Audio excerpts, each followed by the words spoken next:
Welcome to this channel. So let's begin class 9 syllabus of physics from chapter motion. Motion chapter का नाम क्या है? Motion. Motion होता क्या है? हम अपने आसपास अपने सराउंडिंग्स में बहुत सारी चीजें ऑब्जर्व करते हैं, राइट? जैसे कि हमारा घर है, हम उसे क्या बोलेंगे कि हमारा घर क्या है? रेस्ट पे है, स्टेशनरी है, रुका हुआ है, क्योंकि वो चल तो रहा नहीं है, राइट? और अगर हम किसी कार को देखें या फिर बस को देखें या फिर ट्रेन को देखें, सारी जो चीजें हैं हम इन्हें क्या बोलते हैं कि मूव करती हैं, राइट? तो हम चीजों को दो पार्ट्स में क्लासिफाई कर देते हैं ना, कि एक जो रेस्ट पर है, दूसरा जो मोशन पे है, राइट? पर हम इन दोनों को कैसे डिस्टिंग्विश करते हैं? मतलब हम ये कैसे पता करते हैं कि ये चीज रेस्ट पर है और ये मोशन में है?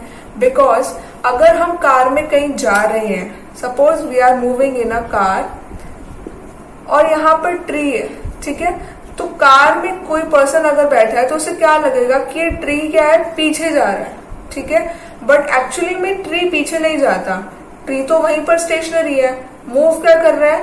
कार कर रही है, ठीक है? तो चीजें डिपेंड करती है कि हम कौन उसे ऑब्जर्व कर रहे हैं, ठीक है? हम डिसाइड तभी कर पाते हैं कि कोई भी चीज मोशन में है या रेस्ट में है जब हम कोई एक पॉइंट डेफिनेट कर दे, फिक्स कर दे कि हम इस पॉइंट के रिस्पेक्ट में बता रहे हैं, कि हम इस पॉइंट के रिस्पेक्ट में बता रहे हैं कि ये चीज मूव कर रही है या रेस्ट पर है. ओके, फॉर एग्जाम्पल ये हाउस है, ठीक है? हाउस में अगर कोई भी पर्सन होगा तो उसके रिस्पेक्ट में ये जो कार है वो क्या है? अगर ये मूव कर रही है तो क्या ये पर्सन क्या बोलेगा कि ये कार मूविंग जोन में है, ये मोशन में है, ठीक है?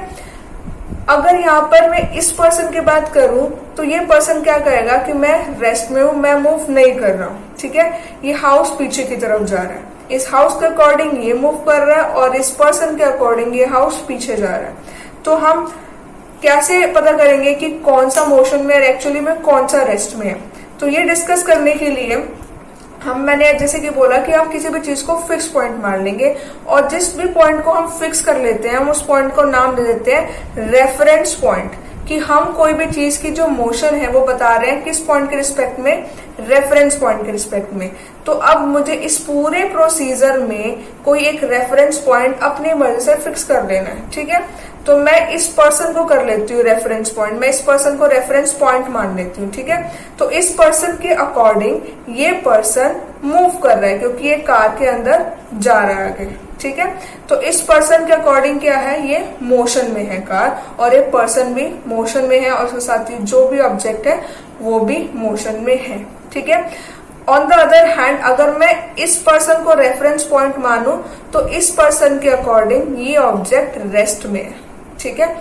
इस पर्सन के जब मैंने इस पर्सन को रेफरेंस पॉइंट माना तो ये ऑब्जेक्ट मूव कर रही थी कार के साथ साथ, और जब मैंने इस पॉइंट को रेफरेंस पॉइंट माना तो ये ऑब्जेक्ट रेस्ट पर थी. तो हम ऐसे डिफरेंस कर लेते हैं ऑब्जेक्ट्स के बीच में एक किसी भी ऑब्जेक्ट को रेफरेंस पॉइंट मान के, ठीक है?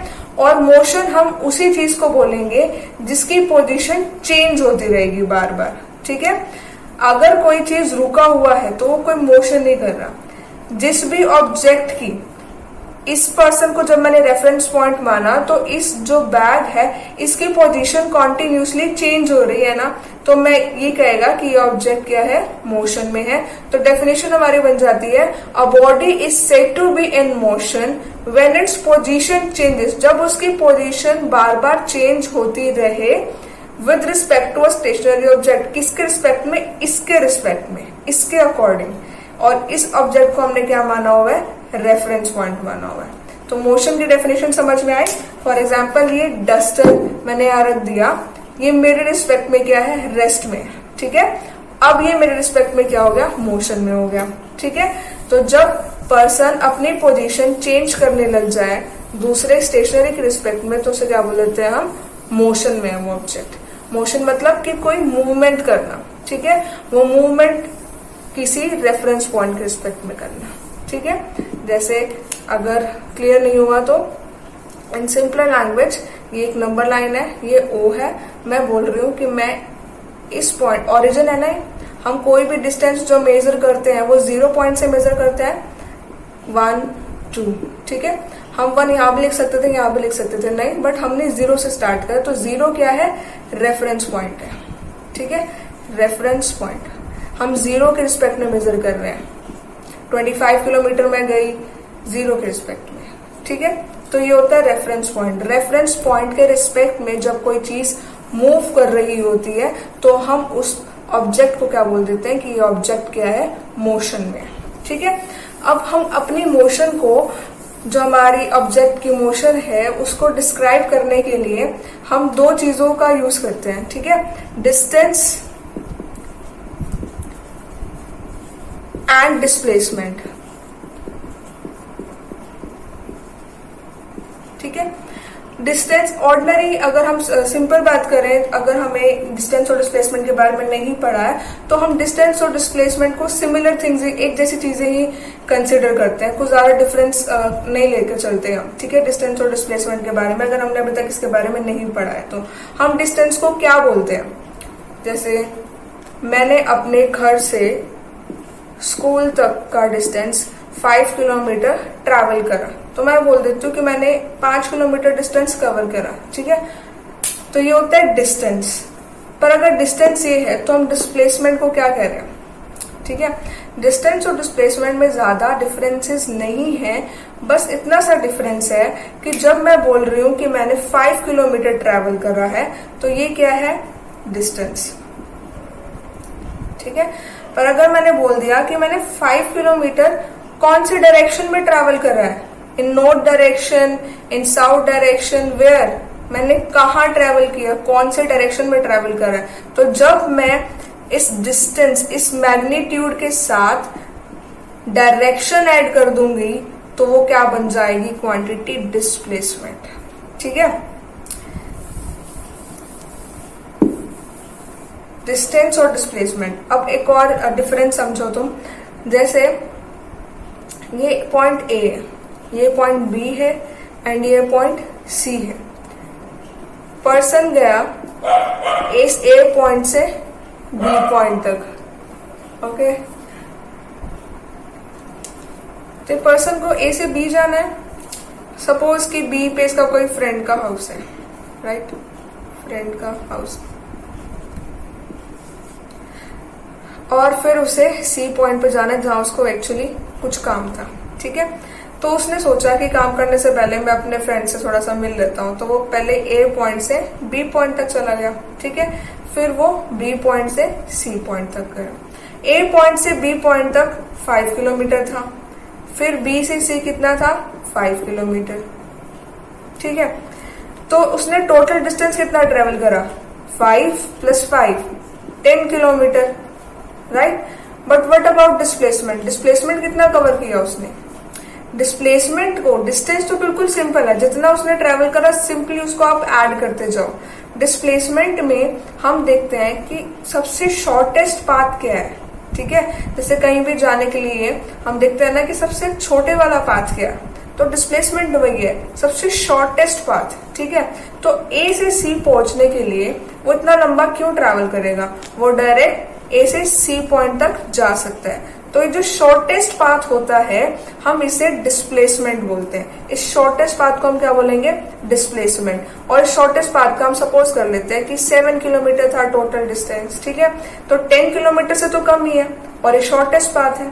तो डिस्टेंस और डिस्प्लेसमेंट में सबसे फर्स्ट एंड सबसे मेजर डिफरेंस जो होता है वो यही होता है कि जो डिस्टेंस होता है वो एक्चुअल पाथ कवर होता है कि उस बॉडी ने, उस ऑब्जेक्ट ने कितना एक्चुअल पाथ कवर करा है, और डिस्प्लेसमेंट ये होता है कि शॉर्टेस्ट पाथ क्या है। ठीक है, so first difference is actual path, distance, actual path covered, and displacement, shortest path covered. And एक और डिफरेंस हमने डिस्कस किया था कि डिस्टेंस में हम डायरेक्शन को नहीं दिखाते, हम सिंपली बोलेंगे कि हमने 10 किलोमीटर ट्रैवल किया। ठीक है, बट अगर डिस्प्लेसमेंट की बात करें तो हम बताएंगे कि हमने 7 किलोमीटर कौन से डायरेक्शन में ट्रेवल करा है, साथ में वो डायरेक्शन मेंशन करेंगे, तभी हम कह पाएंगे कि वो डिस्प्लेसमेंट है। ठीक है, तो हमने पढ़ लिया ना कि भाई मैग्नीट्यूड डिस्प्लेसमेंट है एंड मैग्नीट्यूड विद डायरेक्शन को हम डिस्प्लेसमेंट कंसिडर करके चलते हैं। ठीक है, तो जब मैंने बोला कि हम 10 किलोमीटर ट्रेवल करा सिर्फ, तो उसे हम डिस्टेंस बोलेंगे। तो ऐसी क्वांटिटी जिसमें हम डायरेक्शन को इंक्लूड नहीं करते, ऐसी क्वांटिटी को हमने नाम दे दिया क्या, स्केलर क्वांटिटी। ठीक है। और ऐसी क्वांटिटी जिसका हमने कहा कि 10 किलोमीटर चला उस नो डायरेक्शन में, तो उस क्वांटिटी का हमने नाम दे दिया वेक्टर क्वांटिटी। स्केलर क्वांटिटी वो जिसमें हम डायरेक्शन को इंक्लूड कर नहीं चलते, और वेक्टर क्वांटिटी वो जिसमें हम डायरेक्शन को इंक्लूड करके चलते हैं। ठीक है। तो इन दोनों के नेम है कि ऐसे क्वांटिटी को हम क्या बोलते हैं। तो याद रखो कि डिस्टेंस जो है वो स्केलर क्वांटिटी है एंड डिस्प्लेसमेंट वेक्टर क्वांटिटी है। ठीक है। और इसका third difference, that distance can not be zero, और डिस्प्लेसमेंट का क्या, final displacement can be zero. अब ये डिफरेंस कैसे पॉसिबल है, इसका एक एग्जाम्पल लेते हैं। ठीक है। सपोज कि हमारे पास एक सर्कुलर पाथ है। ठीक है। सर्कुलर पाथ है, तो एक पर्सन ने ट्रेवल करना स्टार्ट करा इस पॉइंट से, राइट। इस पॉइंट से स्टार्ट किया, उसने एक राउंड लगाया। ठीक है। एक राउंड लगाया अराउंड 2 किलोमीटर की। ठीक है। तो हम कहेंगे कि उसने कितना डिस्टेंस ट्रेवल करा, 2 किलोमीटर ट्रेवल करा। ठीक है। पर अगर मैं डिस्प्लेसमेंट की बात करूं कि उसने डिस्प्लेसमेंट कितना ट्रेवल करा, तो इस पॉइंट से चलने के बाद इसी पॉइंट पर वापस पहुंचना है, तो इसका सबसे शॉर्टेस्ट पाथ क्या होगा, कोई भी नहीं, जीरो। तो उसी पॉइंट से चला और उसी पॉइंट पे वापस पहुंच गया, तो ऐसे केसेस में क्या हो गया, डिस्प्लेसमेंट जीरो। ठीक है। इसका एक और एग्जांपल ले सकते हो। फॉर एग्जांपल कि आप घर से निकले और स्कूल गए। ठीक है। घर से स्कूल तक का डिस्टेंस था 5 किलोमीटर। ठीक है। और फिर आप स्कूल से भी वापस आ गए। मैं यहाँ थोड़ा ड्रॉ कर देती हूँ कि एक पर्सन अपने घर से स्कूल तक गया और उसने 5 किलोमीटर ट्रेवल करा, और फिर वो स्कूल से वापस आया घर पर, फिर उसने अगेन 5 किलोमीटर ट्रेवल करा। तो मैं अगर पूछूं कि इस पर्सन ने, इस स्टूडेंट ने डिस्टेंस कितना ट्रेवल करा, तो मैं कैलकुलेट करने के लिए लिखूंगी 5 एंड देन 5, कितना हो गया, 10 किलोमीटर। ठीक है।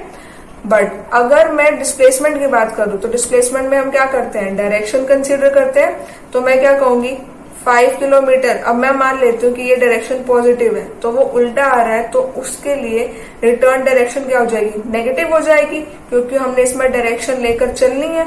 तो 5 किलोमीटर इधर पॉजिटिव एंड 5 किलोमीटर इधर जब आएगा तो नेगेटिव, तो 5 - 5 कितना हो गया, 0। ठीक है। इसलिए जो है वो थर्ड डिफरेंस ऐसे लिखा गया है कि जो डिस्टेंस है वो जीरो नहीं हो सकती। अगर वो अपने घर से निकला है तो कुछ ना कुछ तो ट्रैवल करके वापस ही आएगा, चाहे वो 2 स्टेप पे आगे चले तो कुछ ना कुछ तो ट्रैवल करेगा ही। So that's why distance can not be zero, but displacement can be zero. Displacement zero कब होगा, जिस पॉइंट से वो चला था उसी पॉइंट पर वो वापस आ गया, तो डिस्प्लेसमेंट क्या हो गई, जीरो। ठीक है। So now distance and displacement में एक सिमिलैरिटी है। वो क्या सिमिलैरिटी है कि दोनों की यूनिट्स जो होती हैं वो सेम होती हैं। हम डिस्टेंस और डिस्प्लेसमेंट को किस में मेजर करते हैं, मीटर में मेजर कर लेते हैं, किलोमीटर में मेजर कर लेते हैं। और इन दोनों की एसआई यूनिट है, वो क्या है, एसआई यूनिट इनकी, एसआई यूनिट है मीटर्स। ओके। एसआई यूनिट का मतलब क्या होता है, सिस्टम ऑफ इंटरनेशनल यूनिट, जो इंटरनेशनल चलते हैं यूनिट, उसे हम बोलते हैं एसआई यूनिट। एसआई यूनिट क्या है, दोनों की मीटर है। ठीक है। एंड एक चीज और आपने ऑब्जर्व करी होगी कि व्हीकल्स के अंदर, कार के अंदर क्या लगा होता है, ओडोमीटर लगा होता है। ठीक है। ओडोमीटर का यूज क्या होता है, ओडोमीटर का यूज होता है कि बताना कि आपने डिस्टेंस कितना ट्रैवल करा है। ओडोमीटर की रीडिंग, अगर आप कार में कहीं जा रहे हो तो जो ओडोमीटर की रीडिंग है वो आपको बताएगी कि आपने कितना डिस्टेंस ट्रेवल किया है। So odometer is use for measuring distance. Okay. ये आपकी साइंस की एनसीईआरटी एक्टिविटी में है। ओके। नाउ अब एनसीईआरटी में पेज नंबर 100 पे आपके ब्लू बॉक्स क्वेश्चंस हैं। ब्लू बॉक्स क्वेश्चन से पहले आपने इतना ही पढ़ा है, डिस्टेंस क्या है, डिस्प्लेसमेंट क्या है एंड मोशन क्या है, और इसके बेसिस पे आप बता सकते हो इन क्वेश्चंस के सॉल्यूशंस। ठीक है। तो फर्स्ट क्वेश्चन क्या है, an object has moved through a distance, can it have zero displacement, if yes support your answer. इसका मतलब क्या है कि अगर किसी ऑब्जेक्ट ने कोई डिस्टेंस ट्रेवल करा है, ठीक है, तो क्या ऐसा पॉसिबल है कि उसकी डिस्प्लेसमेंट 0 हो जाए?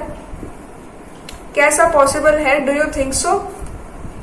आपने वीडियो देखी है तो you can answer that. In the end of the video I will provide you notes also, so watch the whole video and like it, share it and subscribe it.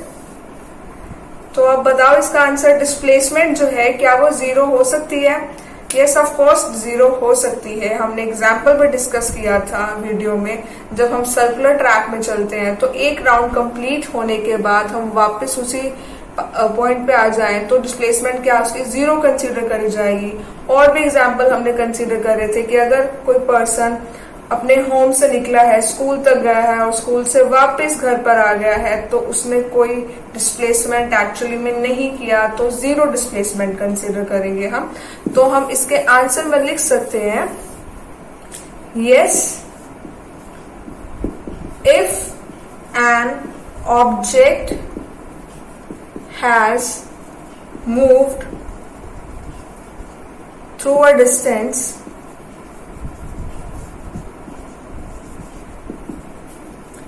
it can have 0 displacement.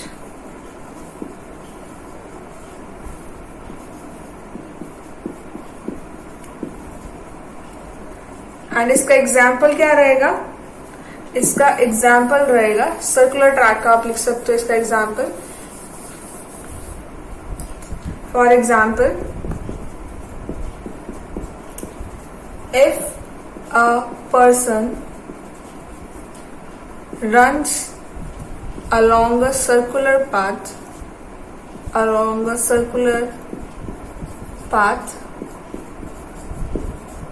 then after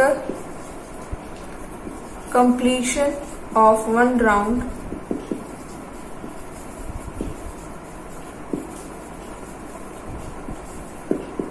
it comes back to its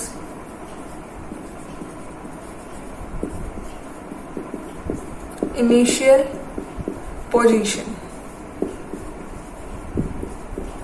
ठीक है, वो अपनी initial position पे वापस आ चुका है, तो इसलिए उसका डिस्प्लेसमेंट क्या होगा?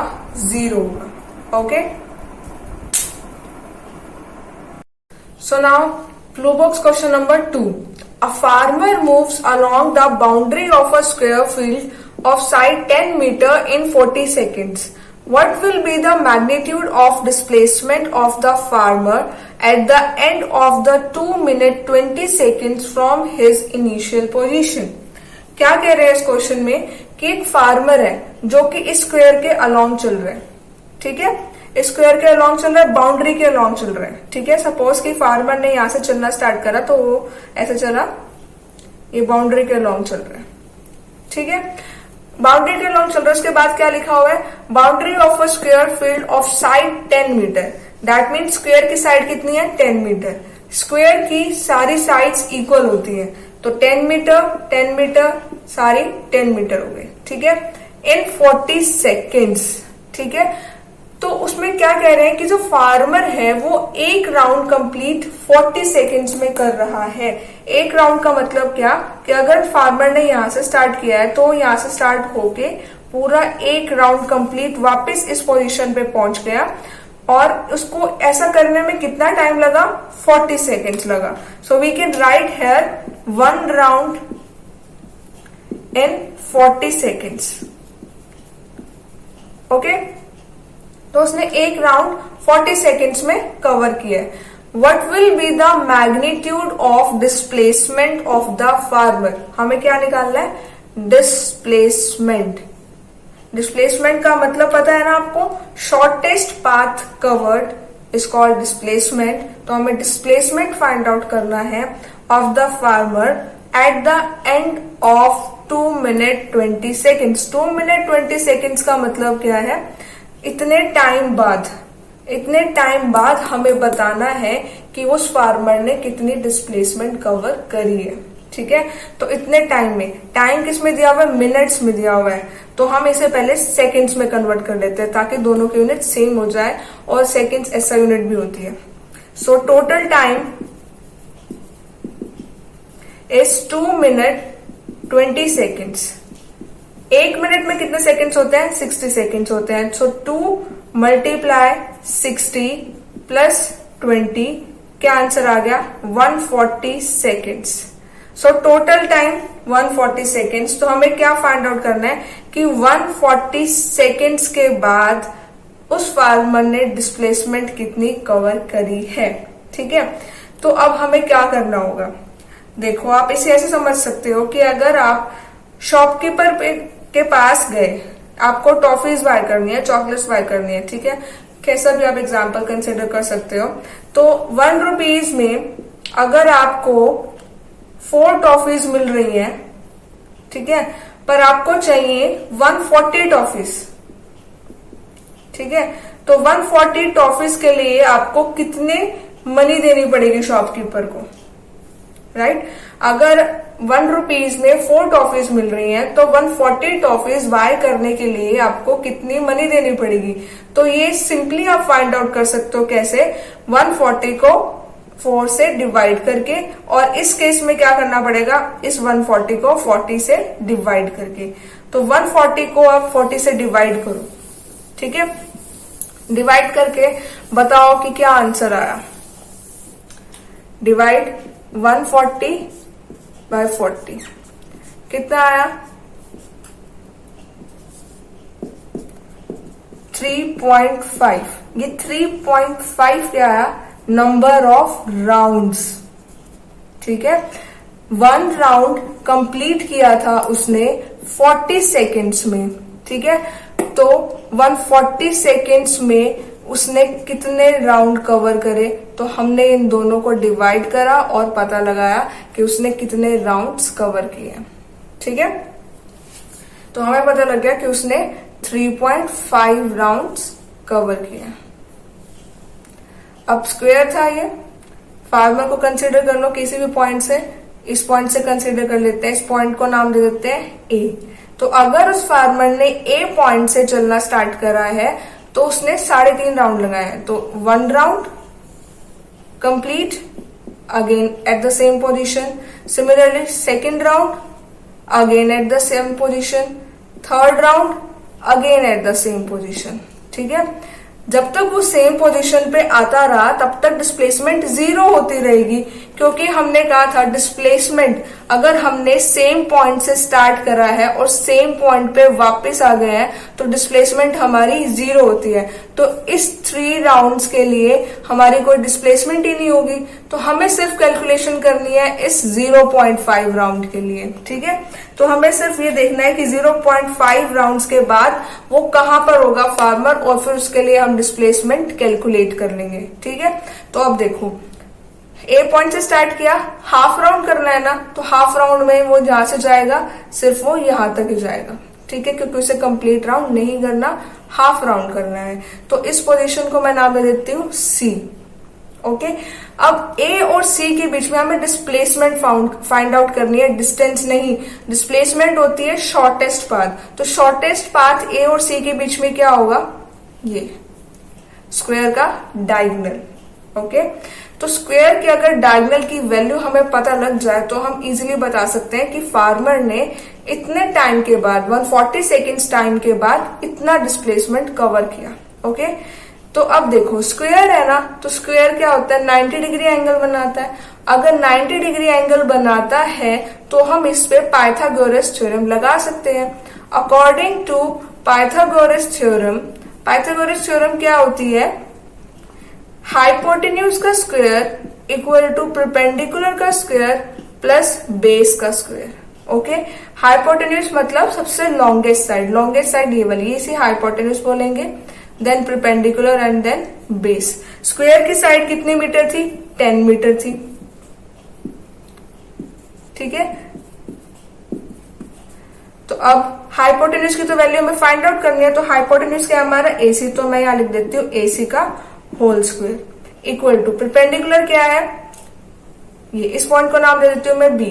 बीसी का स्क्वायर, बी सी कितनी वैल्यू है? 10 मीटर। तो मैं यहां पुट कर देती हूँ 10 का स्क्वायर प्लस बी बेस की कितनी वैल्यू है? 10 का square, okay. Now add this, AC का square equal to 10 square plus 10 square, 10 का स्क्वायर 100, देन 100, AC का स्क्वायर कितने आ गया 200, क्या आ गया AC का स्क्वायर इक्वल टू 200। बट ये AC की स्क्वायर की वैल्यू आई है, हमें AC की फाइंड आउट करनी है, हमें स्क्वायर की थोड़ा ना फाइंड आउट करनी है, तो स्क्वायर नहीं लगाना, तो यहाँ पर इसके ऊपर रूट आ जाएगा 200। अब इस रूट को कैसे सॉल्व करें, सिंपल प्राइम फैक्टराइजेशन से आप कर सकते हो। 200 का कैसे करोगे, 2 100 5 25 5 एंड 1। अब आपको क्या करना है, पेयरिंग करनी है। ये 5 की पेयरिंग हो गई, ये 2 की पेयरिंग हो गई, तो इस पेयरिंग से एक 2 बाहर आया एंड इस पेयरिंग से एक 5 बाहर आया। 2 मल्टीप्लाई 5 कितना हो गया 10, एंड इस 2 की कोई पेयरिंग नहीं हो पाई तो ये रूट में ही रहेगा। ठीक है, तो AC की क्या वैल्यू आ गई 10√2 मीटर। सो ये था हमारा फाइनल डिस्प्लेसमेंट की value. Okay, in the end of the video you will get notes of this lecture. Till then, if you find this video good, then you can like it, subscribe it and share it. So next question is, which of the following is true for displacement? First is it cannot be 0, and second is its magnitude is greater than the distance traveled by the object. तो हमें बताना है कि ये first statement क्या true है या फिर फॉल्स है। तो डिस्प्लेसमेंट क्या कभी 0 नहीं हो सकती। अभी हमने फर्स्ट क्वेश्चन में ही करा था कि डिस्प्लेसमेंट को हमने 0 प्रूफ किया था, तो यहाँ पर बोल रहे हैं कि डिस्प्लेसमेंट कभी 0 हो ही नहीं सकती। तो इसका मतलब क्या है कि ये स्टेटमेंट फॉल्स है। ठीक है, next statement, its magnitude is greater than the distance travelled by the object. क्या ऐसा पॉसिबल है कि जो डिस्प्लेसमेंट हमने जितना ट्रैवल करा है वो डिस्टेंस से भी ज्यादा कर लिया हो? क्या ऐसा पॉसिबल है? जितना डिस्टेंस किया है उससे ज्यादा हम डिस्प्लेसमेंट क्या ट्रैवल करेंगे? अगर हमने 10 किलोमीटर ट्रैवल करा है तो 10 ही किया है ना डिस्प्लेसमेंट भी, तो ज्यादा तो कर ही नहीं सकते। तो ये स्टेटमेंट भी क्या है, फॉल्स है। ओके, सो ब्लू बॉक्स क्वेश्चन हमारे कंप्लीट हो गए हैं, तीनों थे। इसके बाद हम uniform motion and non uniform motion discuss करेंगे। और प्लीज इस वीडियो को लाइक, शेयर एंड सब्सक्राइब करें। Thank you.